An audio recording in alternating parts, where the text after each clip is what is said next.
Hi guys, this video is going to cover the Day 4 review packet. If you've already tried to complete it yourselves, here are the answers that you would see in the video. If you have not tried to complete it yourselves, what I'm going to ask that you do is start by doing the multiple choice questions. Go through the first 5 multiple choice questions, give yourselves, 7 minutes or so to work through them, then check your answers with this first page or the first part of the video. Then go through the next 5. And if you're struggling on any of the multiple choice questions, then listen and watch the video. Remember that you can always pause it, rewind it, do whatever it is that you need to do to help yourself be successful. The questions in these packets, remember, come from old Common Core exams. So if you are struggling with any of them, make sure that you watch the video to find out how to do it so that you are successful when you take your own Common Core exam coming up in just a few short weeks. You'll also see the answers for the short answer questions here in the first part of this video. You'll see that 28 and 34 do require you to watch the video so that you can see how to do them, one of them being a proof and the other one being in the construction.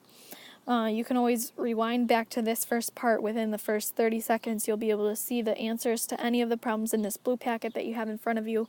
I strongly suggest that you try them first on your own, and then if you're struggling, that's when you refer to the video. Go ahead and get started wherever it is that you are, whether it's starting them independently yourselves or you've already tried them, and then now you need to watch the video for a little bit of reteaching and relearning on how to do some of these questions. Good luck, and don't forget to come next class prepared with your pink homework assignment completed. I am recording this video outside, so if you hear some birds chirping or some motorcycles or some real life sounds, just enjoy them while you're going through this video. We are going to start with number 6 here. Remember that these questions are from Common Core exams, as I just mentioned, but I want to remind you that there are 2-point, 4-point, and 6-point questions in here, so some of them get a little bit more challenging, require more work, but I just want to let you know and remind you that multiple choice most often requires work or thought, at least some thought. So be prepared to write down as I write down when we go through this video. Number 6 says that we have the image of triangle ABC after dilation by scale factor K centered at point A, and that gives us triangle ADE as shown in the diagram below. Which statement is always true? Now, if you think back to when we did dilating lines like y equals 2x minus 4, we would say same slope, new y-intercept. Well, the same slope concept still applies here. This gives us some parallel lines. So that's going to come in handy when we start looking at our options here. Another thing that's going to come in handy is thinking about dilations give you congruent angles and sides in proportion.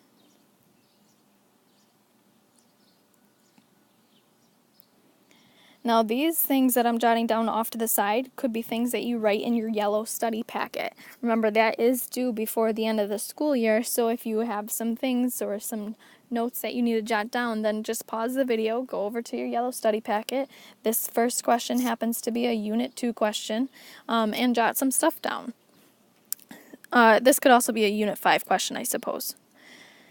So here we have which statement is always true. The first one says 2 times AB is equal to AD. So if I take AB and I multiply it by 2, it should be equal to the length of AD. That would be true if we knew that B was a midpoint, but we don't. So we have to cross off choice 1. Then the next option says AD is perpendicular to DE. AD, DE, they're saying perpendicular, so a right angle. Except that they didn't tell us we had any right angles, so we don't know if lines are parallel, so we cannot assume. So choice 2 is gone. Then the next one says AC is congruent to CE. That would mean C is a midpoint, which is not true. They didn't tell us that. Nor did they tell us what the dilation scale factor was. If they had said it was dilated by 2, then sure, yeah, that would absolutely be true. But they didn't tell us, so we can't assume. That leaves us with choice 4. BC is parallel to DE. If you look at these lines, remember we said same slope means parallel lines. So I took this original triangle ABC, and then I dilated it to make it bigger, giving me parallel lines. Again, 6 is choice 4. Number 7 says a sequence of transformations maps rectangle ABC onto the double prime rectangle, as shown in the diagram below. Which sequence of transformations maps ABC onto the primes, and then the primes onto the double primes? So we've got these options, and we see the words like reflection, rotation, translation. Before we go through the choices and seeing what's happening, let's just quickly define those words by a keyword. Like a translation is a slide. A rotation is a turn. And a reflection is a flip. Those are the three that are mentioned. The last one would be a dilation, and a dilation is a shrink or a grow. This is Unit 3 stuff, so if you're looking at your study sheet, put this stuff down in Unit 3. So if you look from the primes to the no primes, I notice that we either flip or slide the triangle, or rectangle. I don't know where I got triangle from. So we've got a rectangle that looks like it's either flipped or slid. If you take a look at the order of the letters, meaning the orientation, the first rectangle goes A, B, C, D, reading it around like a clock. Then if I read the other one again around like a clock, I have A, D, C, B. So orientation changed.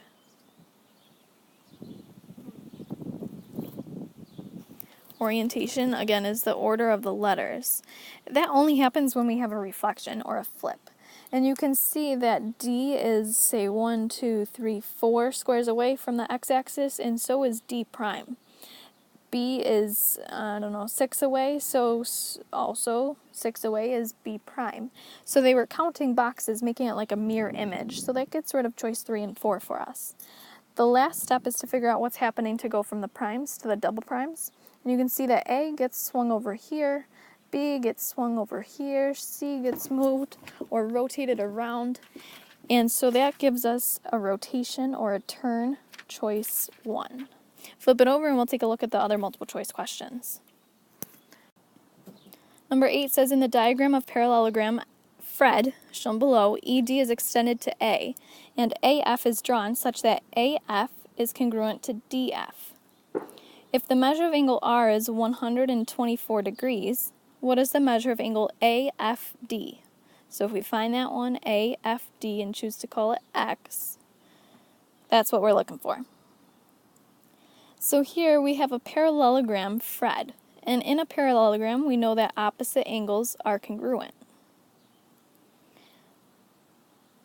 Op angles are congruent. And these notes that I'm jotting down off to the side might be things that you want to put in your yellow study sheet, your yellow study packet. This is a Unit 2 type of question where we talk about angles and parallelogram properties. So once I know that this angle here, angle FDE, is 124, I can find the angle that's sitting there right next to it that I just put that little purple dot in. We know that we can take 180, subtract away 124, and get that angle, whose measure is 56 degrees. So I'm going to now label that as 56 degrees. And again, this is because angles on a line equal 180. So once I have this angle is 56 degrees, if I take a look at this triangle AFD, I have two congruent sides, which therefore means I have two congruent base angles. So if angle FDA is 56, then angle FAD must also be 56. So now we have a triangle with 56, 56, and X. So I'm going to take those three and sum them to 180. And this is because angles in a triangle equal 180. Now you don't have to write all of these explanations out, but it's very helpful if you write yourself some notes so that way when you go back to study before your test, that you have these notes to look at. So when we're solving this, we have 56 plus 56, which gives us 112, plus x equals 180. So now subtracting 112 gives us a total of 68 degrees for that angle which we called x, which was the angle that we are looking for, angle AFD. Choice 3. Number 9 is a pretty common question on these Common Core exams. It says, if x squared plus 4x plus y squared minus 6y minus 12 equals 0 is the equation of a circle, then the length of the radius is blank. The first step when you're doing this is to move the constant term, the minus 12, to the other side. This is the plus blank stuff, where we have to complete the square. So we have x squared plus 4x plus blank plus y squared minus 6y plus blank equals positive 12, sorry. Positive 12 plus blank plus blank. Because we have 2 plus blanks on the left side, we need 2 plus blanks on the right side. Whatever you do to the left, you gotta do to the right. So now we have, I'm just gonna fix that 12, it looks like 42 instead. So we now have to go through the process of completing the square. So you take your linear term, meaning the term next to just the x or just the y, and you cut it in half, and then you square it. So I'm taking 4, dividing it by 2 to give me 2, and then 2 squared becomes 4. So that goes in my first plus blank, both sides. We're going to deal with this set of x values for just a second by factoring. Add, multiply. So we have x. We're thinking of 2 numbers that multiply to 4 and also add to 4. Factors of 4 would be 1 and 4, 2 and 2. Well, 2 and 2 actually works here. And because we have to add to a positive, we put our pluses right here.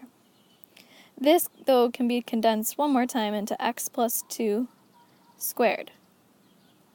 Because I wrote it out twice, it's the same thing as squaring. Then for the y's, we have to do the same process. Negative 6 over 2, parentheses squared. Cut it in half and then square it. Negative 6 over 2 is negative 3.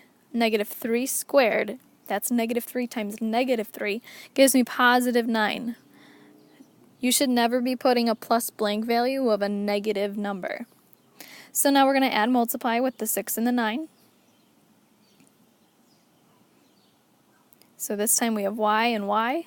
Thinking of numbers that multiply to 9 that help us add to negative 6. So we have 1 and 9, 3 and 3. 3's actually work here. And this time they both need to be negative because we're adding to a negative but multiplying to a positive. This comes down and condenses to y minus 3, parentheses squared, with a plus sign in between those. And then on the right hand side we have 12 plus 4 plus 9, which gives us 25. Now what we just did was convert from general form into center radius form, which helps us to identify the center and the radius of the circle.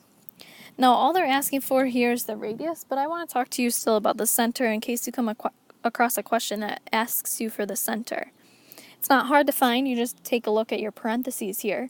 If you have a negative, it now becomes positive. If you have a positive, it now becomes negative, meaning you switch the signs. So positive 2 becomes negative, negative 3 becomes positive. So the center of this circle is located at negative 2, positive 3. For the radius, we take the value on the right-hand side and take the square root of it. So I have square root 25, which gives me a radius of 5. Choice 3 for number 9. Number 10, given mn shown below with m and n where those coordinates are listed, what is the equation of a line that passes through the point 6, 1 and is parallel to mn? So if you take a look at this for a second, you can actually do this by process of elimination. If you want to be parallel, remember that parallel lines, we talked about it earlier, have the same slope. Now, not all of these types of questions can be done by process of elimination. It just so happens to be that it can be because they give you a graph right there, nice and easy. So here, this slope you can see of mn is going downwards, which means that we still need a negative slope for the next line that we're going to draw, getting rid of choice 3 and 4 immediately. And if you were to just kind of sketch a line that's parallel to mn passing through P, you can kind of see where you might land on the y-axis, giving you a new y-intercept. So you say to yourself, oh, is it a negative 3 y-intercept or a positive 5 y-intercept? If you trace backwards on the y-axis from P, you can see that you're in a positive value. Wow, I actually drew this pretty good. I'm at 1, 2, 3, 4, 5. So that gives us choice 1. Now there is a real way to do this mathematically, algebraically, and I can talk to you about how to do that. If you don't want to listen to this part, skip ahead in the video about 3 minutes, we'll say, and then you can see me walking through the remainder of the multiple choice questions. So if you wanted to do this algebraically, your first step would be to find the slope. So that's just your rise over run, starting, say, from point M, and then going to a really nice point, which I can see right here. I know it's kind of tough because of the purple on there, but I can't erase it, unfortunately. So I'm going down to the right 3. That's a negative 2 over 3 slope. So that immediately eliminates choice 3 and 4 again. Then the second step is to figure out what the coordinates of point P are, which they already stated up top were 6, 1. If you weren't sure, you could double check them over 6, up 1. And then the last and final step is to plug it into a crazy long formula, which we've talked about a couple of times in these review days. Y minus y1 equals m times x minus x1. Where the x1, y1 come from the coordinate point, and your m is obviously your slope. So now we have y minus 1 equals negative 2/3 times x minus 6. From here you distribute. So we have y minus 1 equals negative 2/3 x. And then this becomes a positive 4 when I distribute negative 2/3 times negative 6. Last step is to add 1 to both sides. So then you can see that this 4 plus 1 now becomes a 5. Choice 1. Flip it over and we'll take a look at the next couple questions. Number 11 says Linda is designing a circular piece of stained glass with a diameter of 7 inches. So I'm just going to kind of sketch this, a circular piece of stained glass with a diameter of 7 inches. She's going to sketch a square inside of the circular region. So if I sketch a square inside this region, then you can see that the diagonal now becomes, or the diameter now becomes a diagonal of the square. It says to the nearest tenth of an inch, the largest possible side length of a side of the square is blank. So we're looking for a length of the side of the square, but we know squares have equal sides. So if I call this side x, then I must call the other side x. And then they told me again that the diameter of the circle was 7, which means that the diagonal of this rectangle, or the square, must also be 7. So now my goal is to figure out what x is. And if you think about squares, right angles exist in squares. And this must also be true because we have an inscribed angle in a semicircle that opens up to the endpoints of the diameter. So this must be a right angle because, again, inscribed angles in semicircles are right angles. Now if you think for a second, you have 7x, x, right triangle. Normally we are given a side length for one of those x's, and you use some formula that you've been doing since 7th grade, 8th grade maybe, to find the third side of a right triangle. Well, it's essentially the same thing because we're just looking for x here. So we have a squared plus b squared equals c squared, where c is always the hypotenuse, the biggest side. So we have x squared plus x squared equals 7 squared. Now x squared plus x squared is just like combining like terms here. We have 2 of them, so 2x squared equals 49. So I'm going to divide by 2 on both sides. Our goal is to get x by itself here, just like normal. Don't be scared of that x squared, or the fact that there's a 2 in front of it. So we're dividing 49 by 2 to get 24.5. And from here we have to undo the square, so that means square root both sides. Type that right into your calculator. And you get x equals 4.9497. So if I round it to the nearest tenth, That gives us choice 2, 4.9. Number 12 says we have a diagram shown below with AC that is tangent to circle O. Tangent means that it crosses your circle one time. And it's tangent at A and at C on circle P. OP intersects AC at B, OA is 4, AB is 5, and PC is 10. What is the length of BC? So if we're looking for BC, we'll choose to call it X. Now, if you think about some circle properties here, we have a tangent meeting a radius. This always forms a right angle. It's just a rule that happens. It's a theorem about circles. So understand that we now have two right angles formed, one at C, one at A. And if you think about this crossing that's happening between our two circles, we have some vertical angles formed, which immediately tell us that the triangles are similar by AA similarity, angle, angle, similarity, which means that sides are in proportion.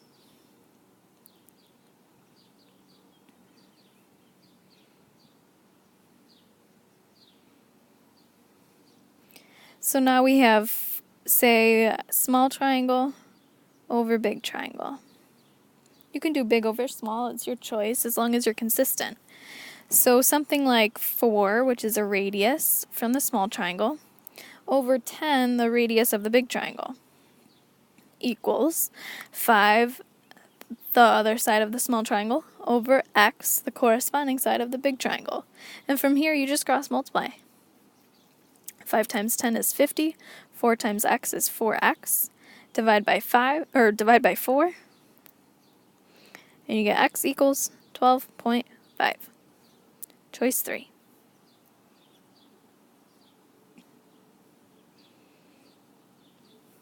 If you take a look at number 13, it says which single transformation was used to map A onto B, being the triangles. If you look at your choices, we have options of line reflection, which is a flip, a rotation, which is a turn, dilation is a shrink or grow, and a translation, which is just a slide. So when I look at this triangle A and turn it to make it onto B, that must be choice 2, a rotation. That was a gimme problem. Man, so nice and easy. I hope that they give you something like that on your test. It's a nice break from some of the other challenging ones. Flip it over. We got a couple more questions to go through for multiple choice before we move on to short answer, I believe. So number 14 gives us triangle DEF, and it's the image of ABC after a clockwise rotation of 180 and a dilation where AB is 3, BC is 5.5, AC is 4.5, DE is 6, FD is 9, and EF is 11. Which relationship must always be true? Now, if I take a look at these choices, I see a bunch of angle symbols. When we think about dilations, angles are congruent. So, in that case, I should not be seeing any numbers in these proportions. So I can immediately get rid of choice 1 and choice 2. Because if you take a second to cross multiply those, what they're saying is that angle D is equal to 2 times angle A. Well, that's not true because they're supposed to be equal. Same type of thing happens with choice 2. So if we look at the next couple options, we have to make sure that they're matching up the right parts. And that comes back to stacking the triangles on top of one another. It says that DEF is the image of ABC. So we have DEF over ABC. It doesn't matter which one's on top, which one's on bottom, as long as we wrote the letters the right way. DEF, ABC. Perfect. So if I look at choice 3, it says A over C is supposed to be equal to F over D. Now A and C come from the same triangle, and so do F and D. Now we have to look across. Does A match with F? Well, the answer is no, because they're opposite or they're not even in the same spot. So I don't believe that that's our choice, but let's take a look at number 4 to see if that's our true choice.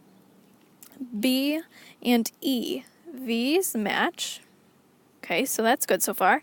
C and F, those match, so that's good. But our last step is to make sure that they put them on the right sides of the proportion, meaning top and bottom. B and C, if we read across, should come from the same triangle. E and F, if we read across, should come from the same triangle. And it does, so this gives us choice 4. Those numbers are there on the triangles to make you think that you might need to use them. For this problem, you don't. You just have to make sure you're matching up the right parts and not using numbers in a proportion when you talk about angles. The next one says, in the diagram below, quadrilateral ABCD is inscribed in circle P. What is the measure of angle ADC? So they give you some angles, a 110 and a 72, and they want to know the measure of angle ADC, which we'll choose to call X, of course. So if you look at this picture, we have a quadrilateral inscribed in a circle. There's a really, really complicated way to do this. There's a medium way to do this, and then there's a super easy way to do this if you're up for memorizing. I'm not going to show you the really complicated way, but I'm going to show you the medium and the super easy way. First, I'll show you the medium, and then I'll show you the super easy way afterwards. In the medium way, what we do is focus on opposite angles, meaning the ones that are across from each other, like 72 and X. So you can actually cross off the 110 and totally be okay with this question. If you do it the really complicated way, then you'll need the 110. But for my nice, medium, easy way, we don't need the 110. So what we do is use properties of inscribed angles. Angle ABC is 72, and you can see me outlining it. You may want to do this on your own paper. ABC is 72, and it opens up to this big arc, ADC. To go outwards and find the arc, remember that we multiply by 2. So 72 times 2 gives us 144. So this arc out here is 144 degrees. Now, if I take a look at angle X for a second, well, angle ADC rather, it opens up to arc ABC. If you look at that picture, my green arc and my blue arc make a full circle. Full circles have angle measures or arc measures of 360 degrees. So if I take away 144, then I should be left with the green arc.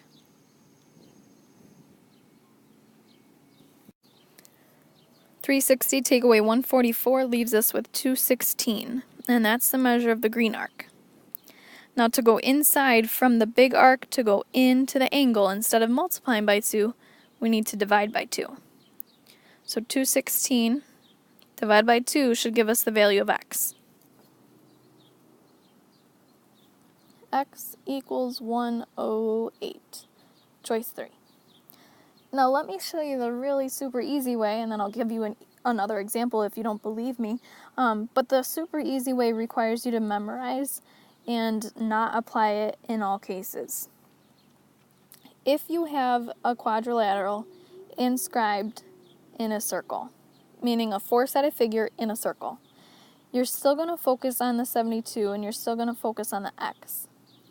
The rule here is that opposite angles sum to 180. You're probably like, what? Could have just done this the entire time? Are you serious, Miss Griffin? Yeah, I'm serious. So if you subtract 72 from 180, you still end up with X equals 108. Now, yes, I know that's much easier than what we just did. However, this rule only applies if you have a quadrilateral inside a circle.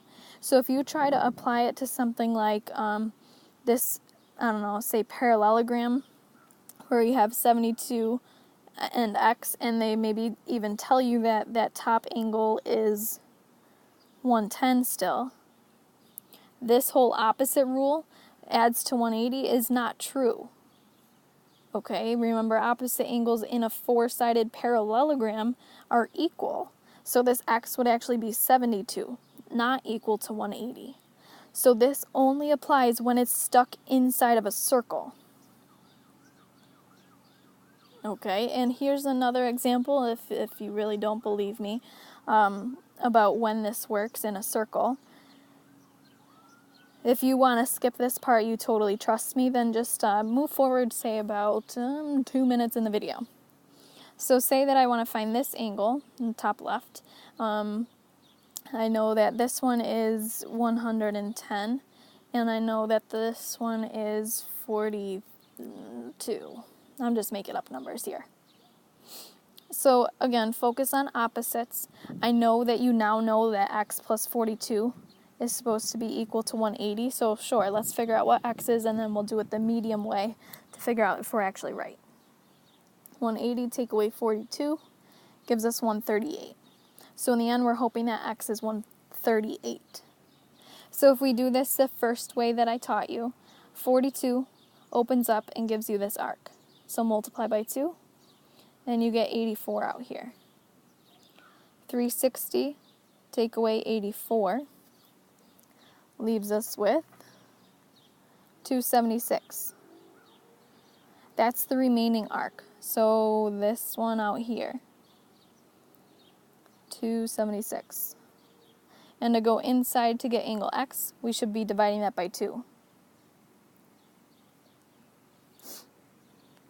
And voila, 138 degrees.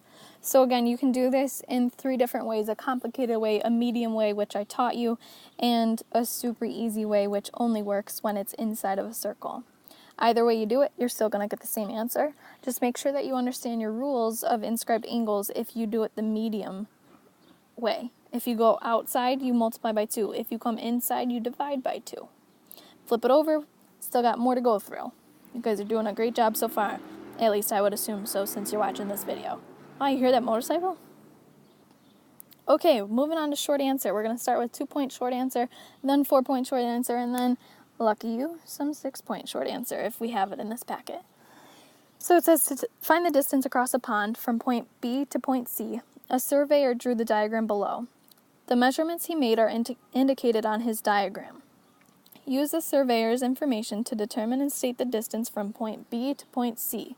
So let's immediately call that x. To the nearest yard. So we're going to do a little bit of rounding afterwards. If you take a look at these triangles, we have one triangle ADE with a 230 and a 120. Then we have another gigantic triangle with a 230 and an 85. Together, when you add them, that gives you 315 with an x. Now these triangles must be similar because we have those right angles that are already boxes, and then we have angle A, which is in both of them by the reflexive property.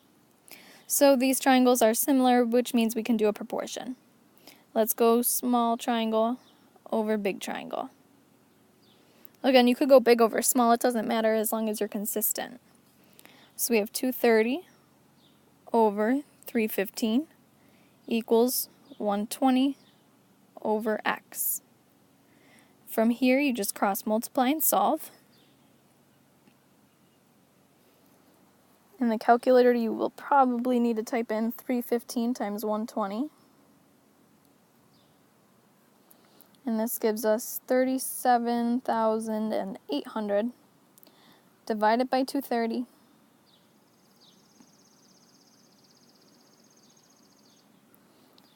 And we get x equals 164.3478. Maybe your calculator doesn't have that many decimals, or maybe it has more, it just depends. But we still need to round to the nearest yard. That's a whole number. So I take the 4, look to the right after the decimal to the 3, and it tells me to keep the 4 the way it is. So x equals 164. Now some of you might have been trying to set up something like 230 over 120 equals 85 over x. But guess what? You are so wrong doing that. When we do that little L-shaped thing, you need to encompass the entire side of the huge triangle to use its big base. You cannot just simply do 85, that little piece, over x, because it's not the whole side. Remember when you're doing the little L-shaped method here, that you're using whole side over base. So this 230 over 120 equals 85 over x is not a valid option here.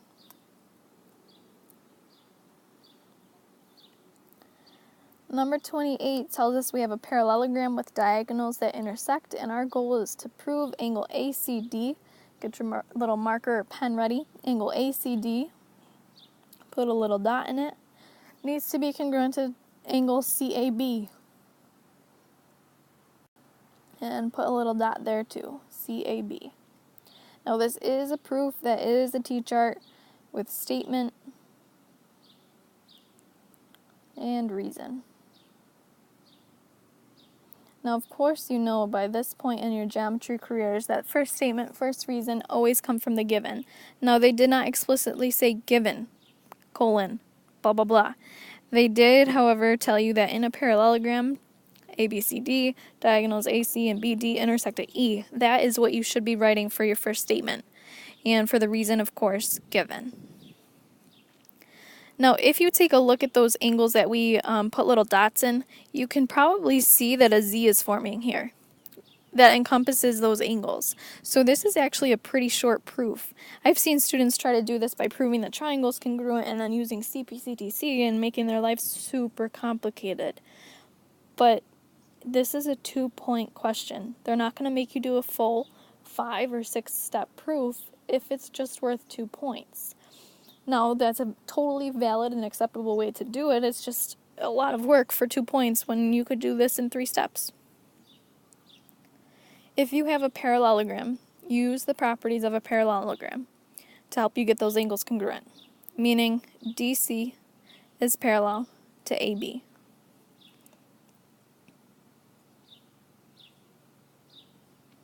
And this is because opposite sides in a parallelogram are parallel. So we have opposite sides that are parallel, but now we know that parallel lines form those types of angles in the Z. Think about that for a second. What kind of angles are formed in a Z?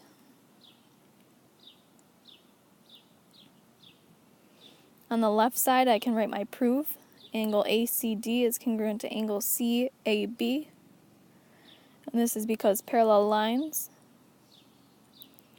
form congruent alternate interior angles. You can adjust this reason for number 3 as much as you'd like, but you do need 3 main important parts. You need to talk about parallel lines. You need to talk about congruent, and you need to talk about the type of angles, alternate interior angles. So this is the most direct way to say it. You can say if lines are parallel, then blah, blah, blah, but you need to talk about those several different pieces of information all in one step. Flip it over so we can look at some more short answer questions. Number 29 says we have triangle RST and XYZ drawn below. RS is 6. Get your pen out. Start labeling, please. RS is 6. ST is 14. XY is 9. And YZ is 21, with angle S congruent to angle Y. Our goal is to answer this question. Are the triangles similar? Remember that we have 3 ways to prove similarity. We have AA similarity. We have side-side-side similarity. Or we have SAS similarity, where the angles are congruent and sides are in proportion. So if we were to mark up these triangles right now with S's and A's, the 14 represents an S, the arc mark represents an A, and the 6 represents an S. So it looks like we're going to try to use SAS similarity. But it does say to justify our answer, which means we need to do some math. Remember, I just said sides are in proportion. So think small triangle over big triangle. And they told us that RST and XYZ are the triangles. Notice that I stacked them on top of one another so I can find those matching parts. Like 6, for example, from the small triangle, gets matched up with 9 from the big triangle. Equal sign, question mark. 14 over 21. Now you can do this in one of 2 ways. You can either cross multiply or just simply reduce. I prefer reducing the fractions because sometimes you might have another fraction on the right side and then cross multiplying doesn't work so well. Okay, so 6/9 in your calculator, if you want to divide it, it'll simplify it for you, or you can just think, okay, I can take out a 3 from both of those, meaning that I'm left with 2/3. And 14/21, I can divide out a 7 from both of those, so I'm left with 2/3. 2/3 equals 2/3, that's wonderful. So yes, triangles RST is similar to triangle XYZ by, you do have to have this reason. You need a by or because or since by SAS similarity. That there gets you 2 points along with this work. Moving on to a 4-point question here. This has been on a WPR for you guys before, but on your WPR we actually scaffolded the question by making a part A and a part B. This, however, that you see here is not scaffolded for you. You would have to figure out what to do on your own. It says the aspect ratio, meaning the ratio of width to height. Width to height of a regular flat screen TV is 16:9. Whenever there's not a picture, you should sketch one. The width is 16, the height is 9. The length of the diagonal of the screen is the television screen size. Determine and state to the nearest inch the screen size, or in other words, the diagonal, of a flat screen TV with a height of 20.6 inches. So we have a scale model, but then we actually have the real model, the real TV, where the height is 20.6. And our goal is to figure out the length of the diagonal, or in other words, its screen size. So my first thought is, hey, I have a 9 that matches with a 20.6. And I have a 16 that matches with some unknown length here, say x. But once I find x, I'll still need to find my diagonal y. So first, we're going to go for a proportion. Small over big. Again, you could do big over small, but stick with something consistent. So something like 16 over x equals 9 over 20.6. So you're going to cross multiply.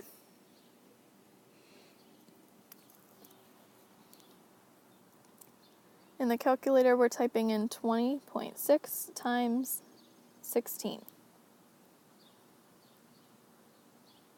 We get 329.6. When we divide by 9, we end up with x equals 36.62222. I'm not sure how many calculators I just said that backwards. I'm not sure how many 2's your calculator has, but put at least, 4 of them down, 3 of them down, and you should be good. Second step is to find the length of the diagonal. What we just found was the width of the TV. Now we need the diagonal. You know that TVs have right angles in them. Hopefully you are not watching a parallelogram type TV. You're watching a rectangular TV, and it tells us that we have a rectangular TV. So that little right side is a right angle. Now we have 36.62222 and a 20.6, and we're looking for the third side of a right triangle. Ta-da! Pythagorean theorem. Alright, diagonal, the longest side, the hypotenuse, whatever you want to call it, always goes in for C. So on the right side I have equals y squared. On the left side I have 20.6 squared plus 36.6222 squared. Okay, so we're going to type this stuff into the calculator. You're going to get some nasty numbers, and that's okay. Remember, we're looking for the length of the diagonal here.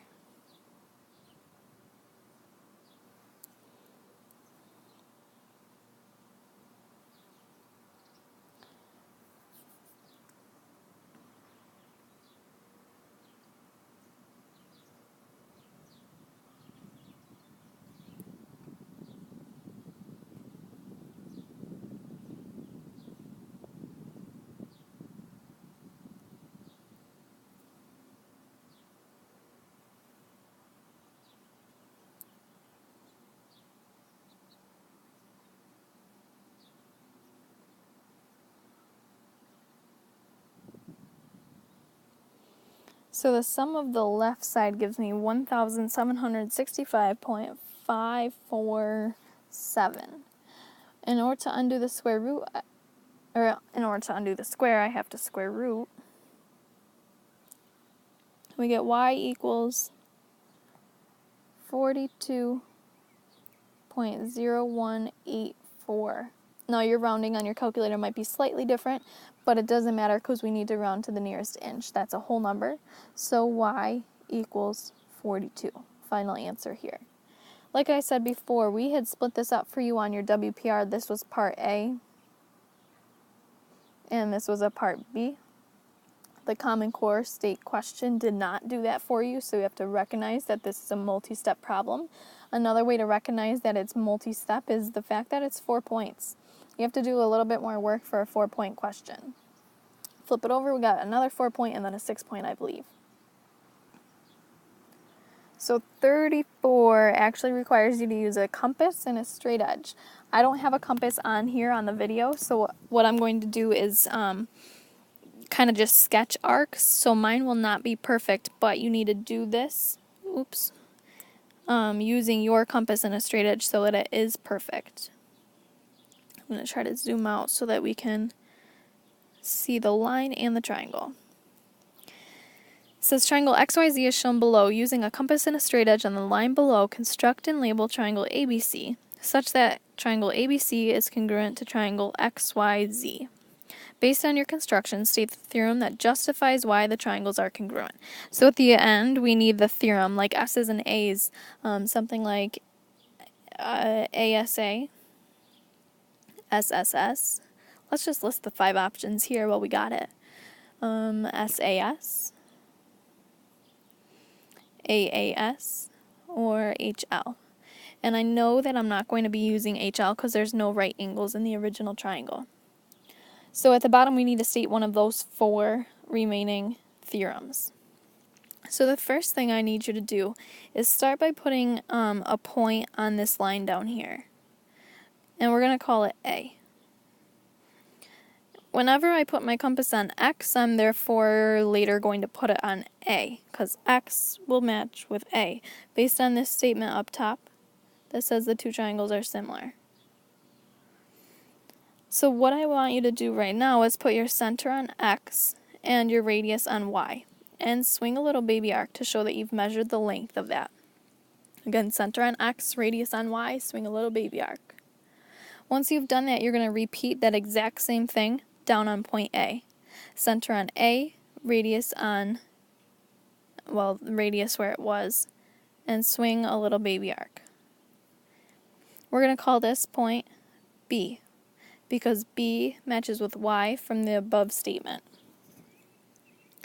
The next thing you're going to do is put your center back on X, and now put your radius on Z, and swing a little baby arc.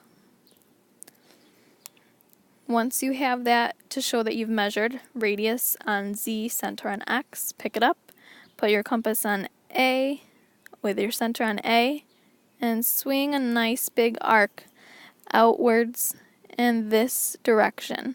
Now, yours should be nice and perfect, not crazy looking like mine. Mine is not so perfect because I don't have a compass. Now, we can't just put point Z anywhere. We now need to measure the third side of the triangle from Y to Z. So center on Y now, radius on Z, and swing your compass. A nice little baby arc up there. Because we put our center on Y, we're now going to put our center on B. Remember, B matches with Y. So once I have that, center on B, same radius, swing a nice big arc so that it crosses your other arc out there. Wherever those 2 cross, you're going to put a dot and call it C, because C matches with Z. Once you have that, you're going to connect with a straight edge. Make sure you connect with a straight edge. Don't just freehand it like I'm doing, please. There we go. So you should have a triangle that looks exactly like the given triangle. If you don't, then you did something wrong, because you are supposed to create congruent triangles. And what we did was measure a bunch of side lengths so that we could get congruent sides. So if you think about the fact that we have 3 pairs of congruent sides, that means these triangles can be justified congruent to one another by side, side, side. You do need to state this last and final thing down here in a box to say that it's your answer, because it says based on your construction state the theorem. If you don't, that leaves you with only 3 points to potentially earn here. So for this this day of review, I guess we don't have a 6-point question, so from here you're done. If you need to go back and review anything that we have talked about, then please by all means pause, revisit, rewind, whatever you need to do in the video. Otherwise, just come prepared with your pink homework due next class.